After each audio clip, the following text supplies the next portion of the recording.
Welcome back to another episode of Worship Tech Tour. We are here at the Journey Church in Lake Worth, Florida, and I've got Kyle Bowman, the production director. He's going to walk us through the amazing AVL setup that they've been using at this church. It is super clean. Your integrator did a fantastic job. They're running a DLive at front of house with waves. They've got an amazing L-acoustic PA system. The drum set has incredible isolation, and their video room is state-of-the-art with Ross switching and routing, and they've got Panasonic, Eva, and Vericam. So we're gonna cover it all in this episode of Worship Tech Tour. Let's dive in. So Journey Church is church of now almost 6,000, which is awesome. We're seeing church just grow like crazy. The auditorium we're standing in is actually being filled multiple times over a Sunday, which is mind-boggling for us. We started as a small little church plant in a high school. Pull back like 3 years ago, we kind of started this process. We have 2 campuses. The other campus is about 15 minutes south of here. So yeah, we have just slowly built this team and this production system to not only be sustainable, but to be just fully scalable. We'll get back to the video in just a moment, but first a word from our sponsor, Avad 3 Event Production. Avad 3 is a fast-growing production company. They provide live production services for clients nationwide, and they operate out of their Arkansas headquarters, where they maintain and organize their state-of-the-art equipment. They're looking to hire new team members, including audio techs, video directors, lighting designers, and production managers. For the complete list of roles, visit avad3.com/careers or click the link in the description. Many of their team members work event production during the week, and they still get to serve at their churches on Sunday, so it's a great way to advance your career while still serving the local church. Click the link in the description to browse the Avad 3 job board and apply today. So one of the first things I noticed in this room when I walked in was all the panels that you have around it. Yeah. So talk to us a little bit more about the architecture of the building. Was this a new build the church did, or was it an existing building? Yeah. And then how you guys approached just the acoustics of the space and how you laid it out. Yeah, for sure. We actually inhabited this building. This used to be an old Baptist church. So where you're actually standing is a hollow wood box that we built on top of some old stairs. So this used to be like green carpet and pews and all this other stuff. There was no sound paneling. There was no anything. But when they came in, they knew that this was needed. So we have a ton all over the room. Our pastor is really big on the experience and the feel inside of the room. And one of those things is obviously acoustics. Yeah, and it sounds super clean. Of course, when you have a high-end L-acoustic speaker system, you have to treat your room properly in order to make the most of that system. So speaking of this L-Acoustics PA that we see up here, walk us through like what model is this of the speaker system? What subs do you have paired with it? Yeah, so this is the L-Acoustics K3. We have been loving it. We are actually paired with the team at Acoustics, and we actually have some of the first model number of the K3i. The normal K3s you see at other places might have handles on the sides. Ours actually don't, because they're made for integration, made to kind of just stay there. So we have the K3s on both sides. We have 6 boxes on each side. And then for our side and center fills, we have the A15 wide. We have the 8X or X8 as our front fills, and the KS21i as well. For our subs, we have 12 of those. But the thing I really noticed when we were doing a virtual sound check is the low end that you're getting out of these subs. It feels so nice and full, but not overly loud. It's not. It doesn't sound like you're overdriving the subs. And I think you were speaking earlier to that effect of like having a little bit more sub than you probably need, and so you can run them lower. Yeah, to have that so we kind of had the thought of like, if you ever go to a cafe or a restaurant or anything like that, there's a billion speakers and they're running kind of low. Yeah. Because at the end of the day, they don't want to blast you out. But at the same time, we did the same thing here. We have a ton of subs, maybe too many, probably too many. But if we run them lower, also gear life, all of that fun stuff is a little bit expanded because we're not driving it every Sunday going crazy. But we can run a lot of them at a lower volume so that we're not killing ourselves to push 5 to just go at it. So. All right, we are here at front of house, and the first thing I really like about this front of house spot next to the mixing console is that my feet are on the ground, and it feels like concrete underneath this carpet, right? Yes. So, Steven, what's your role at the church? So I'm the front of house engineer over here, but I also help out Kyle with anything that needs to happen on the stage, with anything video, audio, lightings. But yeah, I primarily oversee audio. Nice. Yeah, so I love it how you're Mixing console is a great spot in the room. I actually walked around the entire room during the virtual sound check, and it just really sounded pretty consistent wherever I was. It sounds amazing. Yeah, our friends over at Diversified and even Acoustics, they really helped us with coverage over the whole room. So whether you're standing here or even on the sides or even towards the front, I've even tested it out with our RTA mic here. Basically what we're getting here on the dB meter, we're getting the same thing over in the front. So I was actually very impressed with that. So walk us through your audio infrastructure with routing and processing. Okay, so yeah, we've got 2 different stage boxes up on the stage. So we've got it kind of split between stage left and stage right. Basically, for example, our drums are over there on stage left, so we've got all of our drums and bass and any instruments that hang stage left will go into that box. Hits our mix rack in the back. From here, everything processes through the console first. I do all my basic EQing, maybe some gates, small compression here and there, and then after that it goes right into waves. And then in waves I kind of just use to kind of just help smooth things out. Adds just that little bit extra that I can't really do with the console. It's like the perfect blend between, you know, live mixing and then a little bit of the studio world. But yeah, definitely one of the top of the line consoles for Allen and Heath. It's definitely one of the best consoles I've had the pleasure of working on. What's an example of how you might EQ and compress a vocal channel differently for their ears versus for the house? Great question. Obviously, so in the ears is going to be a lot different than in the room because ear drivers are honestly they're not the same that you're going to get from your line array speakers, and so basically the frequencies are going to be completely different. So if you cut too much out in the ears, it's going to sound too thin. You're not going to get as full of a sound. Whereas in the room, you definitely are going to have to cut a lot more, not just to fit the system, but also to fit the room. The ears, I would high pass the same, just to get rid of all that extra room noise, like the low end. And then, for example, I've just got a little bit of like 200 cut out, a little bit of 500 cut out. So this is vocal 1 in the ears, and then I boost a little bit of 4K just for the ears, just to kind of help it cut through the mix whenever they have a lot going on. Like I said, with tracks and stuff like that, I found that boosting a little bit of the high end up here definitely helps it cut through the mix a little bit more without them having to like really drive the volume.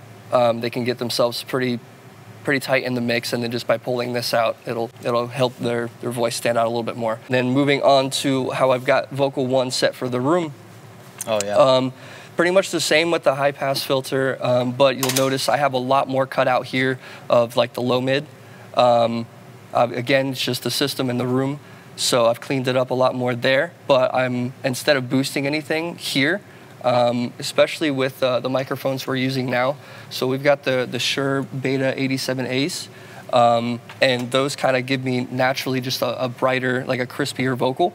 And so that being said, I'll tend to cut out a little bit of the 3K. So like my go-to is like 300 and 3K. You'll notice I don't have too much more cut out on the console and the vocal there, because I'll go ahead and touch it up more on waves here. So this is all of my static EQ, and I've been diving into dynamic EQ. I feel like that's definitely helped me jump leaps and bounds on my yeah, I see mixing. You got like F6 right there. Yep. I love that plugin. And so I've got the Q10 on here just to help cut out a little bit more of that low end. I found that obviously if I pull this up higher, the vocal gets a little bit too thin.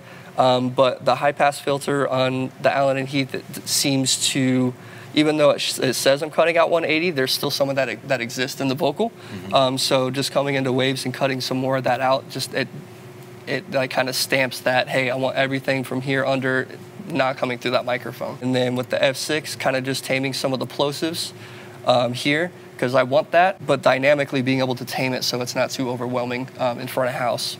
But yeah, so I've got some dynamic EQ happening here with the F6, and then I'm using my Sibilance Live here just to kind of tame some of that, doing what the plugin says, taming some of that sibilance, and then obviously some waves tune. How do you change keys of waves tune throughout the service? So right now what I'm doing is I'm using snapshots inside Super Rack. What would you call the box, the Allen and Heath like brain that was up there that had the cards in them? Mix rack. That's the mix rack. Okay, mm-hmm. So that's not the stage box. That's like is is that where a lot of the processing happens, or what exactly is the mix rack? Yeah, so a mix rack is basically like an extension of the back of the console. So instead of having to plug things right into the back of the console, you can set the mix rack wherever. So in this case, obviously this console is way up here, whereas everything that we have plugged into go to the stage boxes, and the mix rack's able to sit just behind the stage. So instead of having to run the snakes all throughout the house, you could just do it with a Cat 5, Cat 6.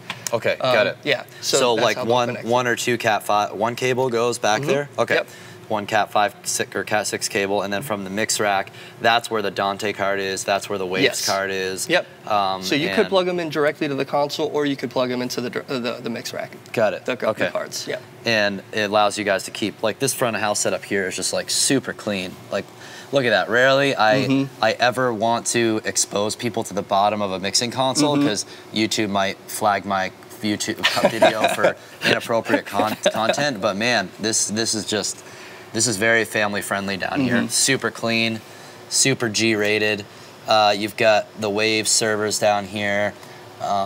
Look, this is your comm system, right? This is the Studio Technologies, and then Clear Comm as well. And then you've got Smart running on this computer here. Is that the same host computer that Waves is on right now? No. Or no? Okay, they're two. Okay. Yeah, so Waves has got its own. It's got its own server. The Axis one right there. Yep, exactly. Got it. Let's talk about how you're capturing good source signal from your instruments and vocals. Let's start with your drum set. So kind of give us a walkthrough of the drum set itself, and then what you're all doing over here to capture that. So we've got the DW over here, the DW Custom, I believe. We've got a 13-inch tom, our 16-inch tom, 22-inch kick drum. And then for the snare, we've got one of my favorites, the Black Beauty. So this drum shield, it's amazing. So the reason behind using this ISO cage basically for the drums is just to give me more control front of house. So if I want to pull my drums down and basically hit mute on the drums, then I can actually do that. So this basically helps it so I don't have to mix everything else louder than my drums in the room. I can get a nice, full, comfortable mix at a lower volume. All right, so this is a Whiteley drum shield. This is kind of like the top of the line drum shield I feel like you can get. Like really great, obviously great isolation. I literally could not, I can't hear those guys like at all out there. Obviously they won't hear the drums. So here's a closer look at the mics. So tell us, what's your approach to, what type of mics are you using here? So I'm using for the kick, we've got the Shure 91A, and it's mic'd inside. I just have it kind of laying down there on the blanket. Okay. And then for our toms, we've got the Sennheiser E904s. Or I believe these are, the 904s. And then for the snare mic, I used to use a 57, but I've been tuning my snares a little different lately, and so to grab a little bit more of that crack that I want out of it, we switched over to the... is that 87 or is it? Yeah, I believe it's the 87. And for my snare bottom, I'm using the SM57. Yep. And you've got the K custom cymbals here.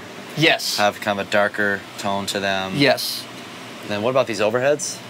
So these overheads, they're the Neumann, the KM 184s.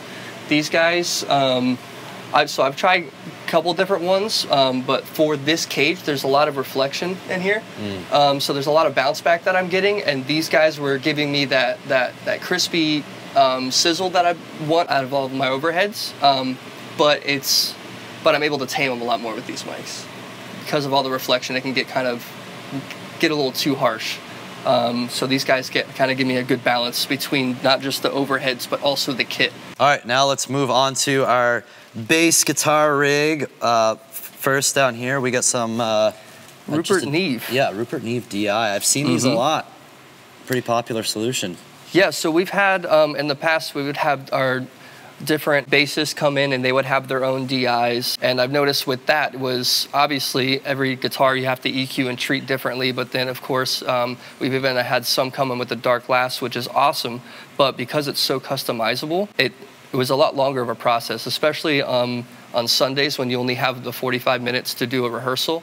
I figured this gives us a really good quality sound just as is without having to do anything to it. And because it doesn't have any separate control of like your lows, mids, or highs, it's a plug and play. All right, and then what about this guy? So basically, you know, as we know, music's getting a lot more electronic and stuff, and so they're implementing that a lot more, even in worship songs and stuff like that. And so our worship team was like, hey, what would it look like if we were able to kind of replicate some of those things that you can't necessarily do on a bass guitar? Right now, the way we have it set as our bass guitars is kind of, they're doing a lot of multitasking.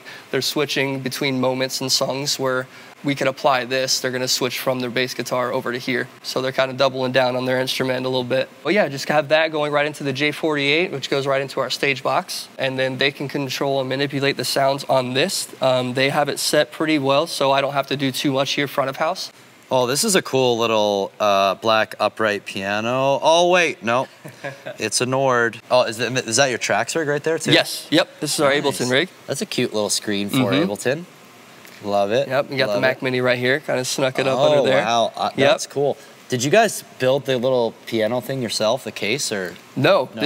Yep, Sweetwater. Oh, okay. Okay, so if you search Keys Desk on Sweetwater, you'll get some. I like that. Look at that, guys. That's great.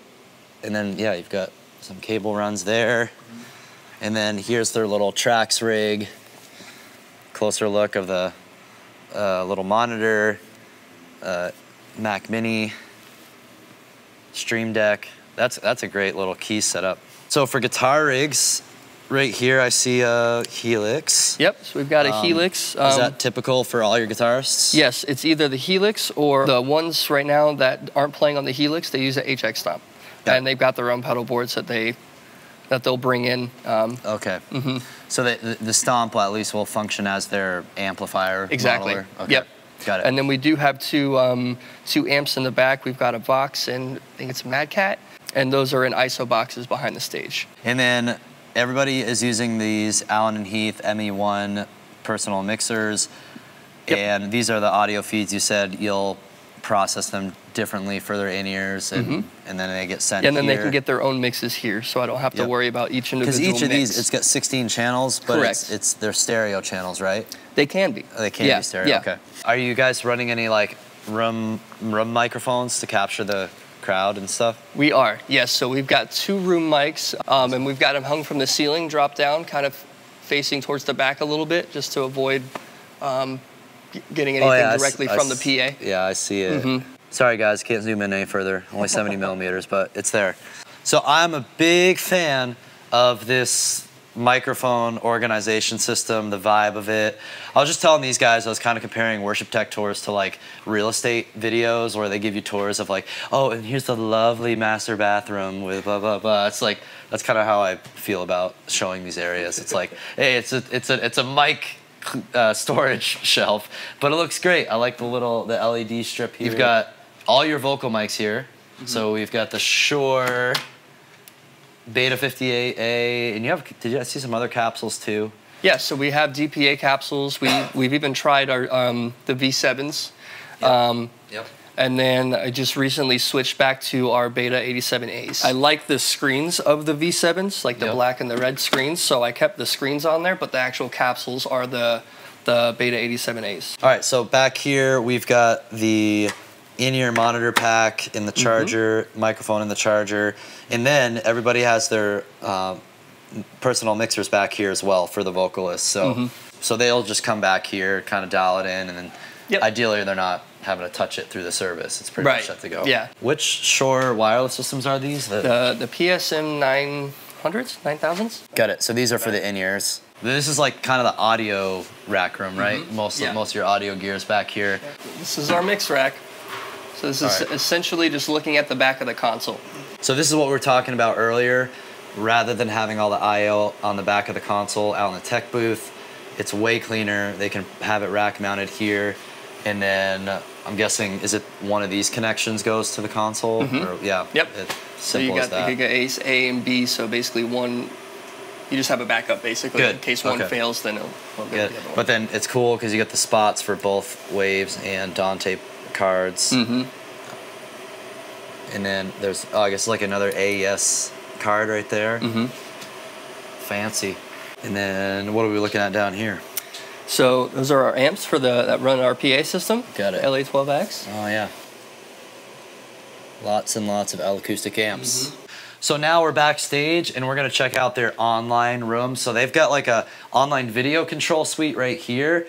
And then if you keep walking back here, you'll see the online broadcast audio control room. So Stephen, let's go ahead and dive into that. So we've got our, we mixed with our LV1 back here. We've got the fit controller for it. For me, physical faders is just so much better than having to use the mouse for all the faders. And then we use Logic, both back here and front of house for all of our multi-tracks. And then nice multi-view so you can see all things going on. Mm-hmm. That way he can also see what's going on in the room. He can see what's going on live as well. Here's a closer look of the rack setup back here. So here are the Wave servers, network switches, the Mac Mini here in the rack. This is the Sound Studio stage box, which allows you to have inputs back here if you need them. Mm-hmm. It's pulling your inputs from, you know, your from Waves over Ethernet into, it has like a built-in like Waves card. That's really cool. So very impressive little stage box. All right, let's dive into your lighting system. Yeah. So we turned all the lights off. First, just talk us through your lighting control situation. Yeah. I think you have a new MA coming. We do, yeah. We have an MA actually on order. We had a console literally die on us in the middle of service, so that was cool. Yeah, our lighting rig is really just a mix of Elation and Chauvet fixtures. So backwash, we use the Elation Fuse wash. You can see them there just kind of on full. Mm-hmm. They're very powerful. We actually had them on the floor in the original design when we did this space, and we realized that we should just throw them in the air and see how they do. They just give us a really consistent, clean wash of the stage that just feels very full without having to have 5, 10, 15 fixtures. We can just have those 4 and kind of spread them out, and it actually feels really nice. And so backwash, we have that one, as well as the Chauvet R2s. The R2s just give us another layer of wash, and then they have all the cool eye candy effects that we all know and love. And so that's kind of our wash as far as like what it looks like. Our band wash as well as Chauvet R2s. You can see them, they're kind of all over the place right now, but so yeah, so they're getting washed by that too. So they have a little bit of front light, a little bit of color. Our drums are just 2 pars from Elation. I believe they're the 6X pars, and then we have some N-Tech drum tape that's laying underneath the drum kit to give it a little bit of a glow and a feel. As far as some more wash, we have the Chauvet Hex pars, the 7 IPs, which they are RGB WA UV, which is interesting. So if you ever wanted UV on your stage, you got it. As well as the Q-Pix blinders, only turn them on for a second because they're super bright. We have those as a kind of warm fill for the stage, for those big moments where there's a lot of energy and we want to fill up the room with some energy. We'll kind of let those rip a little bit. Probably never usually at full, just because they're so close to people, but yeah, so they're on there too. Walking over to movers, we have the Artiste Da Vinci's from Elation. We have 4 of those sitting on the floor. Very powerful beam wash fixture. They can do either one that we really want them to do. Very dynamic, great gobo wheel, even a little animation wheel, a couple prisms. That feels super great. And then we have the Elation darts. The darts 360, they have an infinite pan and tilt, which we don't necessarily take advantage of, but they have it if we really wanted it. We got them because they're super clean beams. They have a great prism feature as well. Yeah, so it just fills it up a little bit, feels a little nicer, almost like a breakup on a gobo. Feels super clean. So yeah, that's kind of our lighting rig from what you can see. As far as front wash, we're using the Chauvet R2s for our worship team to wash them in the front as well.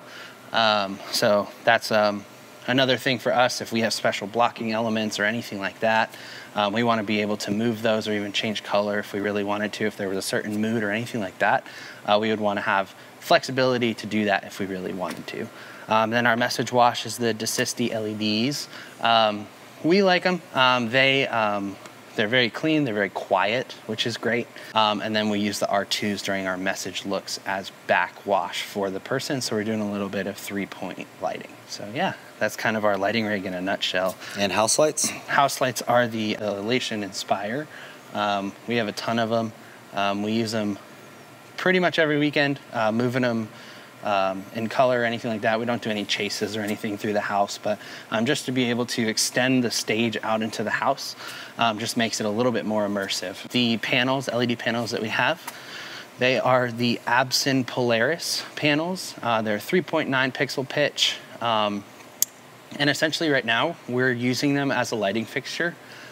We don't necessarily play a lot of video on it other than like jump backs or textures or whatever you want to call those backgrounds. We put those on the LED wall to match what's going on center, because we'll play the center background with the lyrics and then put it on the LED wall as well, with the side screens obviously as iMag. And that's being driven by Archaeos, the Archaeos Media Master. And so we're kind of treating that as a lighting fixture, which is patched into the console, so I can have control over color, intensity, anything I want to do with it. I can act with that. All right, let's break down the video system you guys use for live streaming, and let's start at the source of your video, your live action cameras that you got in the room. Yeah, for sure. We have the VariCam LTs. We have grown to really love them. They have some little weird things about them with having to send return SDI back to it and doing all this fun stuff to make sure it stays in sync. But we really love them. We currently have a 3-camera setup. We have 4 VariCams. We had a jib over there, but because of how full we've been and how many people are coming to our church, we had to pull our jib out, so it's currently sitting in storage. So we have our main hero shot. We have a slash shot onto the right, and we have a dolly camera right in front of our booth to give us that cinematic feel. So that's kind of our static camera setups. They're all kind of running the same feel.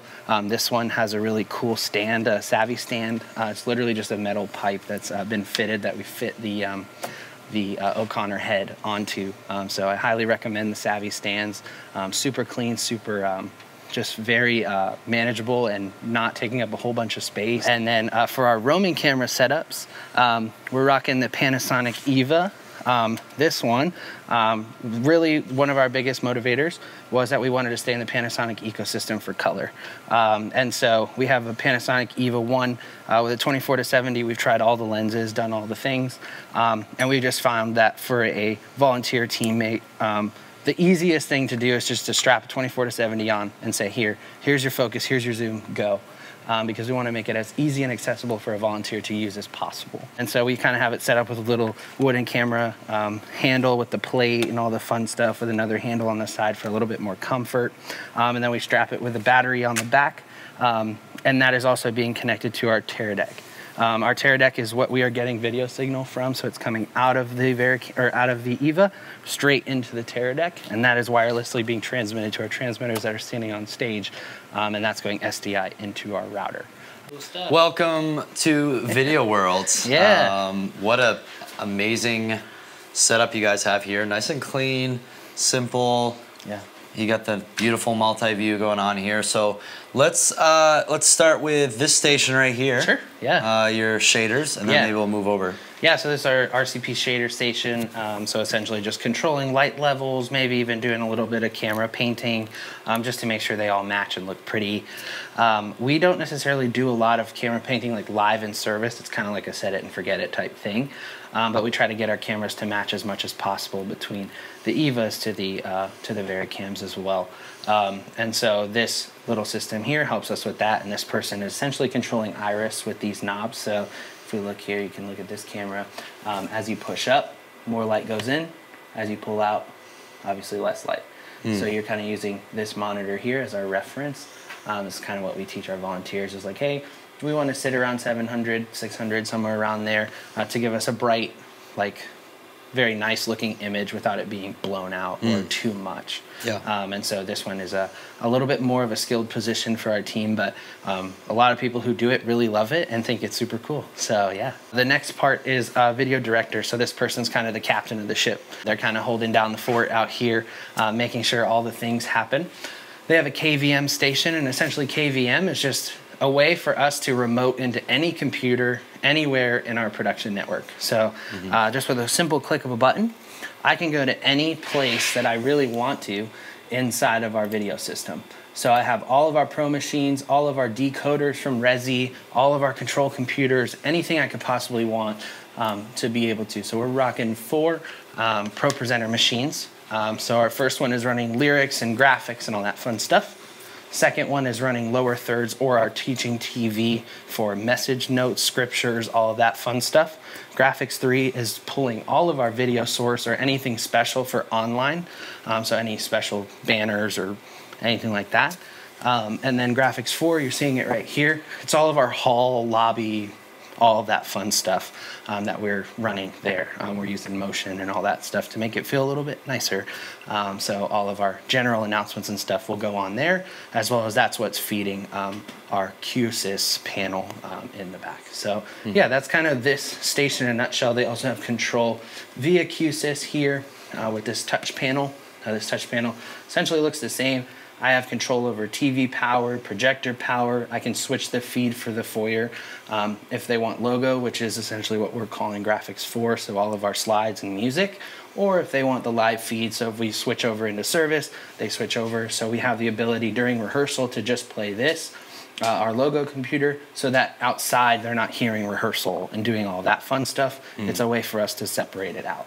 Yep. Then obviously just audio control. Explain QSys to someone who's never heard Yeah, sure. So QSys is essentially just a way for us to segment video and audio into another place. So think of it like a sending card almost for something else. So we're essentially sending video feed from a computer to QSys, and that is logged into our logged in is an interesting term to use, but it's routed into our router, our video router, and so we can control it any way we can, audio, video, anything like that, to be able to control all the TVs in the lobby, all the speakers outside, anywhere around the place. All of that is hooked in via network, and also we also have some of our TV power and stuff in there as well, so it's really a one-stop shop. You can use it for audio, video, lighting.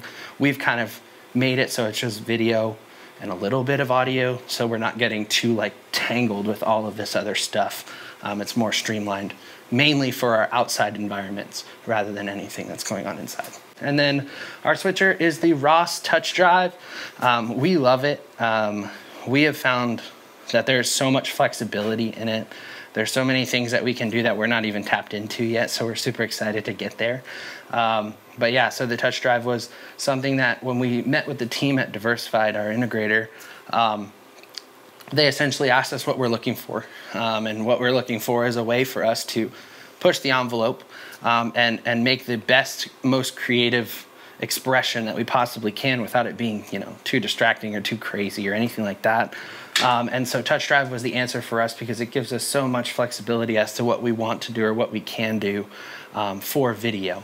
And so we really love it. It gives us the opportunity to do, I believe it's 3 full MEs, which gives you 4 keys inside that ME, or 4 mini MEs, and those give you 2 keys. So all about keys and all that stuff. There's also more stuff that goes into what's an ME versus a mini ME, but that stuff is kind of baked into touch drive. All of that stuff is essentially, this is just a giant controller that controls the Ultrix panel that is inside our rack room. So this back row is mainly meant for graphics. All of our graphics computers, all of our ProPresenter computers live back here. So we normally have 1 operator running all of our ProPresenter stuff because we're not running more than 1 thing simultaneously. So we have 2 stations here, really 3, but this one we've kind of, I'll talk about that in a minute. So these 2 are dedicated graphics machines. So you're thinking lyrics, slides, lower thirds, tags, anything like that. That's coming from that middle one, but these are also KVM, so I can go anywhere, anytime if I needed to. But mostly dedicated. Middle one is lyrics, right one is scriptures, and for our points or stuff for message.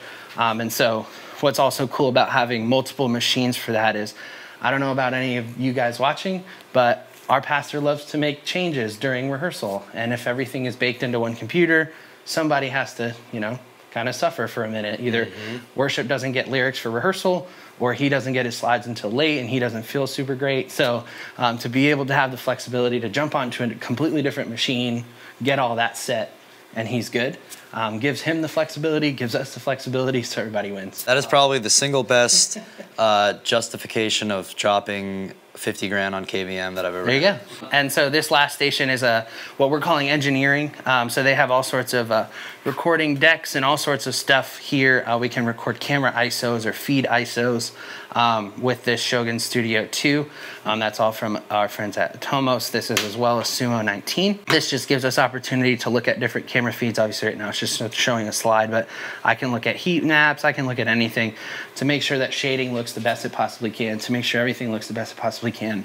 And we have a person looking after all of that, as well as they're kind of monitoring our Resi feed, making sure cues are getting put in, making sure our other campus feels good with wherever they're at, making sure we're not, too tight on time or too close or whatever we need to adjust. This person's kind of owning that, as well as making sure we get some clean and clear recordings of everything that we do. And so yeah, that's kind of the engineering station. All of our KVM is run from a company called Adder. We love Adder. They have done such a great job. They've been very responsive with things that we've needed or any questions that I've had. They've been very responsive. It's very kind of cut and dry system, nothing too like crazy or anything like that. It actually came in at a lower cost point than we were expecting. So that was super, super helpful. My absolute favorite part, the holy of holies of the tech tour setup is this rack server room. Yeah. And so here it is in all of its glory. So we're rocking 4 racks. And so these 4 racks are a little bit segmented, nothing too crazy. So we kind of have all of our graphics machines landing on one area. All of our Resi living as one boxes are landing in one area. All of our video patch and all of that fun stuff is landing on this rack. And then all of our network and QSys and comms and RedNet, all of that fun stuff is landing on this rack. So we tried to segment it out to make sure each rack kind of had a dedicated space. But as you can see, there's a lot of places in here that aren't full, and that was by design, because we know that we're constantly growing and shaping and doing whatever we need to do to push the mission forward. And so we wanted to have space to grow, but be able to not break the bank for what we did. So not only is it sustainable, but it's scalable, and we can build onto what we have and make the best of what we have. So yeah. Very impressive. Wait till we see the back side of it. Before we do, so I just want to help people understand, like, these are all their computers. They're all Mac Mini servers. These are the Sonnet Mac Mini servers. So you got like a Mac Mini in there, and then on the back side we'll be able to see like the DeckLink Duos for your graphics outputs from those computers. So you've got 1, 2, 3, 4 correct Mac Minis here. Yep. And using that KVM system, we were talking about earlier, any one of these 4 computers are going to be pulled up easily on any one of those workstations out there. This is the back of the Mac Mini system here. Yeah. So like I was saying, you've got the deck links in there, and obviously you got all your I/O for the computers back here. And just look how clean all the cable runs are. But you haven't really seen anything yet. This next one was the Resi. The Resi, all the fun stuff. Resi encoder, decoders. One of my favorite parts of looking at different integration projects is the cable management. And of course, you got to. You've got the handy SDI Best tool. Let me just hang out back here for a few minutes and rearrange some stuff for you. So the Ultrix is this guy? Correct. So all these like mini SDI cables, it's like the big router of everything, right? Correct. Yeah. So are these feeds coming from like the room and stuff? Like Okay. So everything has a number, which is super great, and everything is numbered to somewhere else. These are all of our hard patch panels, the ones that you're looking at right now. Yep. And so essentially I can take a patch cable that's literally laying in the drawer on the other side, and I can hard patch anything I want video-wise to make whatever I need to go wherever it needs to go. Okay. And so that has been a game changer for us. We've done a couple different things where we've needed to hard patch, and it's been super simple for us and super streamlined. And it's very convenient to know that wherever a cable is going is exactly where that cable is going. It's not I think this one's going to front of house. I know exactly where every cable is landing at this point, and I have very good drawings, and thanks to the team over at Diversified for that, to make sure that that we know exactly where every cable is going. Every cable has a label, and we know exactly what's going on. So what's the difference between these orange cables and the purple and... Yeah, so the orange cables are sync, and so that's essentially making sure we're clocked. Everybody's feeling comfy. So that's essentially making sure all of our stuff, wherever it needs to be, is synced in time and all that fun stuff. And then anything blue is network, and then anything black is power. And so pretty streamlined, very easy. Tell us about your comm system. Yeah, so we have Studio Tech comm, and it's all Dante based. It's all Dante, all party line essentially. And so what happens is if you're looking at Dante, you can see all of our intercom stations are labeled. So we have an IC frame. Oh, hello. An IC frame that is essentially the home base for everything. That's where everybody lands. Then we have all of our stations labeled. So we have switcher, director, shader, graphics, engineering. All of those people live inside Dante. And all of that essentially falls into one receiver. And so every receiver is a Dante routable destination. And so it's very easy for me to take, hey, I want to hear this person on this channel. And that's great. So it gives us the flexibility. Right now we're running 8 different channels of comm. So we have different ones from like just producer to producer and video director, or to just graphics and lighting so that they can make sure transitions look right or anything like that. So we've kind of cut down the comm chatter of the, oh, this person's talking over me and I can't hear. And we realized that too, because all of our video system and all of our people used to be at front of house. And us screaming into a clear comm at 98 dB in the auditorium with comms and all that, it was just a lot. Yeah. And so now with the team in the back, we're able to be a little bit more calm and be able to talk together. So I highly recommend the Studio Tech comm system. It comes in at a pretty decent price point, but it gives you so much flexibility. We've been able to put click and Qs and MDs into the ProPresenter op ears so they don't have to wear an ME and a comm and kind of be all over the place. It's kind of a one-stop shop for everything that they need. Okay, so this is another video control room for specifically online services. So explain to us kind of the logic behind it, what goes on here. Yeah, so we wanted to create an online experience that was separate from what you would feel inside the room, because what we've noticed is that there's a lot of people who want consistent, very engaging content, and that sometimes isn't necessarily the case with a fully online service.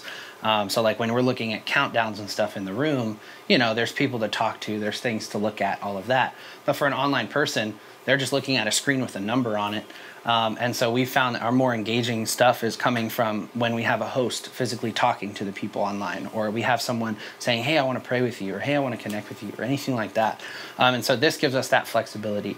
And so teaming up with obviously broadcast audio, we can put any camera feed that we want, ISO, whatever we want to do in here. Anything that's routable can hit this switcher. So I can put a different camera feed, I can talk to them, and it won't affect the outside room. So like they can be watching a countdown and I can have 2 hosts in the lobby talking to just online, just talking to them. Hey, how are you guys doing? We're super excited you're here. And then obviously once that's over, I can cut into the live service. It just gives me a clean feed and I can push right through. Tell us about this creative space you guys made. I think it's kind of an underrated type of space that maybe a lot of churches could be taking advantage of, and it probably doesn't have to be as complicated as they might think. And I like how it's right next to your backstage and all of the IT and tech stuff that we just covered for the worship center, but that can also easily plug into this. So yeah, walk us through how you set up this creative space for your totally. We met with a local creative builder, essentially, and they have done this a couple times. And we knew our team had shot on a couple CyC Walls before, and it was like we really want to do this because we're spending money on a studio all the time to make content that we could really make in-house. Yep.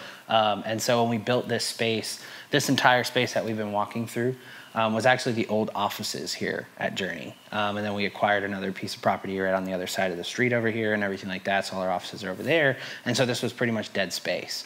And so there was like a bunch of storage and all sorts of stuff in here. And so when we built this space, we knew that we wanted to build some sort of studio space so that our creative team could come in, point, shoot, very quickly for any ministry, even like a kids ministry wants to do a promo.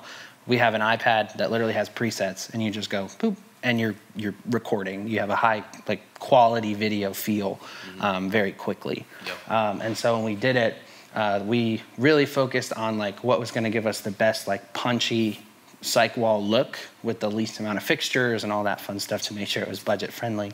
And our team, their creative team, which they make incredible videos, they love Aperture, so you see it all over Aperture everywhere. And that's what we did with these. So we have the Aperture P300s, and they do full RGB, great color mixing. They can do anything that we really need them to do.